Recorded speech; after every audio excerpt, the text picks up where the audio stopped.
You mentioned earlier, which is a good phrase, that Trump, in a lot of this, again, all of us can rejoice that the hostages are home. All of us can rejoice that there's peace in these different areas that he's been working on. And but yet the phraseology of putting another feather in his cap. And it's interesting over the past week, I'm not sure why, generally the media is out to embarrass Trump, okay? And they're trying to infiltrate a wedge between him and his supporters, especially Christians, okay? Because, he has a very clear, Christian advisory board, which I think they need a little help, okay? Because he's coming out with comments like, well, I don't know if I'll ever make it to heaven. Yep. And then a couple of weeks ago, I hope this helps get me to heaven. Yep. And so there's no doubt, blessed are the peacemakers, right? I mean, that in itself is God would be favorable, in that sense. But we know that salvation is through Jesus Christ alone, not through our efforts and our good works. And you're like, where's Paula White in all this? Oh, yeah. Can you just go share with him the gospel that nobody's worthy except the Lord Jesus? But it's interesting. So how much they influence, I don't know. How much is there a spiritual blindness there on his part? But clearly he doesn't understand the gospel.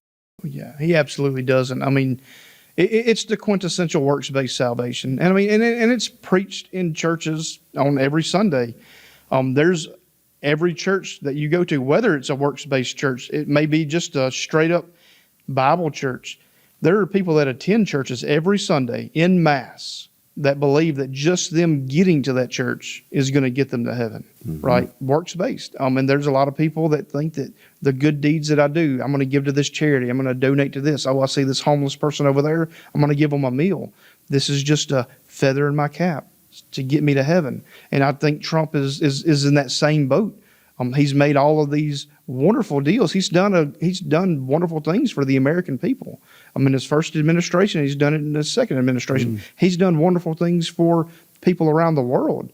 And I think that he made the statement just yesterday. I want to say one of the news reporters asked him, how do you feel about this? Do you think this is going to get you to heaven? He's like, well, I don't know about that, but I sure hope so. I hope so, yeah. I really would implore whoever's on his faith council, which, like you said, I have no faith in his faith council. Me either. But, you would think, though, especially the Christian members of his faith council, if they are indeed Christian, that they would have a heart for his soul.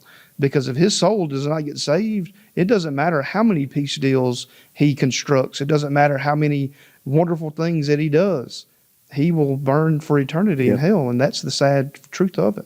Yeah, and you could see there where, his overt comments are, he wants to be remembered. He wants to be number one. Okay, so this is where you can love and appreciate the things that he's doing, but yet at the same time not appreciate maybe the egotism that's there or the narcissism that's there. And again, I find some Christians get really upset with that. It's like, well, hey, you got to call a spade a spade.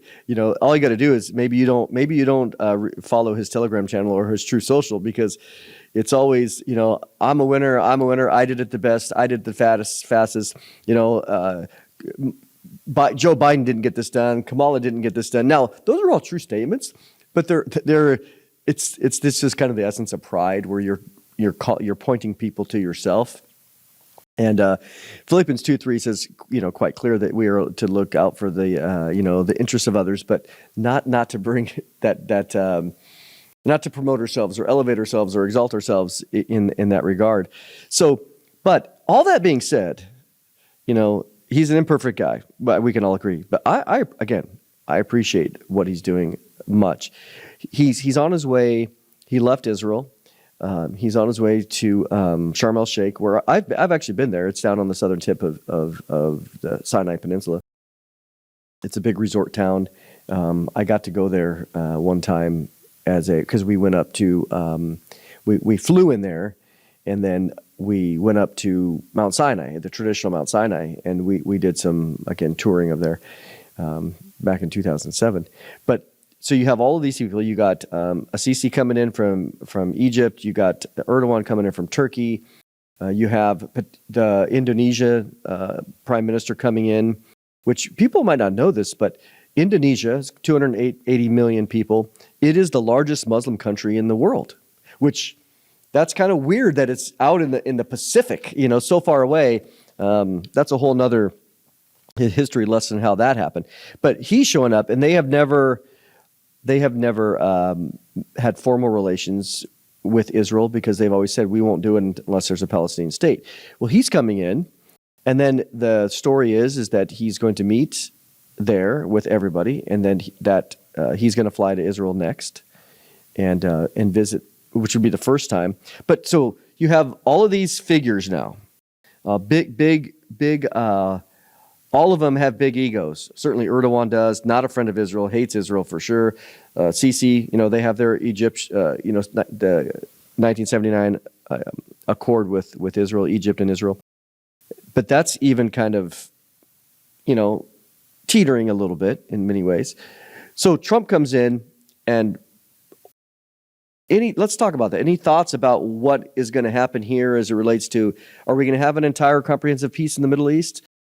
No, I do not believe we're going to have a comprehensive peace in the Middle East. I think what we're going to have, though, is we're going to have a lot of speculation. 1 Thessalonians 5:3. They're going to we're going to have a lot of our sensationalists bring out the phrase peace and safety. When they say peace and safety, I think we're going to see a lot of that. We're not going to see a comprehensive. We're going to see what would appear to be a peace. It's going to be that deceptive peace. It's going to seem like it's a good idea. A lot of things seem like they're good ideas when they're actually not good ideas at all. They're just stage setting. I say we're seeing a lot of the stage setting being set right now. So to answer your question just shortly, I don't believe we're going to see a comprehensive peace, a real peace. It's going to seem good. I just pulled up that article just about the Indonesian president making that historic visit. There are no formal diplomatic relations with Israel. Will they make them? Possibly. It's nothing stopping them, but there's nothing that's saying that they will. There's nothing saying that they won't. If they do, great. If they don't, great. It's really doesn't affect a whole lot at the moment, except for just the fact that they're in normalization agreements. We had that same conversation a few years ago with Saudi Arabia. The normalization of Saudi Arabia. When is that going to happen? It hasn't happened yet.